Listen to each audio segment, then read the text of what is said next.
মিডফোর্ডের ঘটনায় প্রকৃত হত্যাকারীকে এখনো কেন গ্রেপ্তার করা হয়নি সেই প্রশ্ন তুলেছেন বিএনপির ভারপ্রাপ্ত চেয়ারম্যান তারেক রহমান।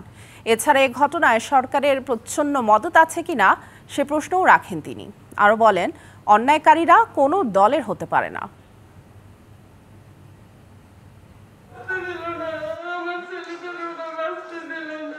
নির্বাক স্মৃতিচারণ, চোখে অশ্রু, কণ্ঠে ক্ষোভ।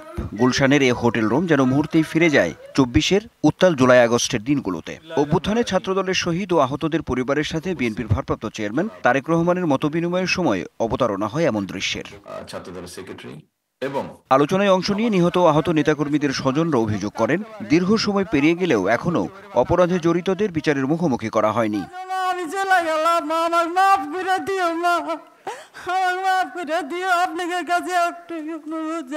আমার বাবা জানি সুস্থ বিচার বা আমার বাবা জানি নিশ্চয় বিচার বা তার ছাদ থেকে গুলি করে আমার সন্তানকে।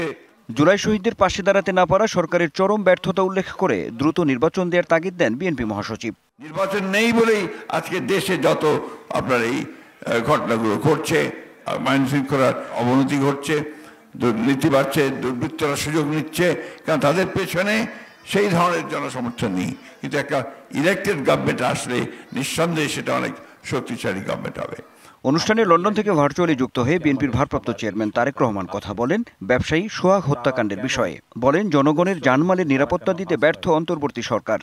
গতকাল যে ঘটনাটি ঘটেছে আমরা খুব আশ্চর্যের সাথে লক্ষ্য করেছি। যাকে দেখেছি আমরা স্ক্রিনে, যাকে দেখেছি হত্যা করছে, তাকে কেন সরকার এখন পর্যন্ত অ্যারেস্ট করেনি? আমরা কি তাহলে দলে নিব যে যারা বিভিন্নভাবে মব সৃষ্টি করে একটি পরিস্থিতি তৈরি করতে যাচ্ছে সেখানে সরকারের কোনো প্রচ্ছন্ন কোনো প্রশ্রয় আছে? অদৃশ্য শত্রু ধীরে ধীরে দৃশ্যমান হচ্ছে জানিয়ে সবাইকে সতর্কও করেন বিএনপির ভারপ্রাপ্ত চেয়ারম্যান। বলেন, অন্যায়কারীরা কোনো দলের হতে পারে না। আমাদের যুবদলের এক কর্মীকে হত্যা করা হয়েছে, তার রক কেটে দেওয়া হয়েছে। কেন সেটি নিয়ে কথা বলা হচ্ছে না? কেন সেই বিচারের দাবি করতে গেলে বলা হচ্ছে যে বিএনপি লাশ নিয়ে মিছিল করছে? এই প্রশ্নের জবাবগুলোর সাথে বাংলাদেশের অস্তিত্বের সম্পর্ক রয়েছে।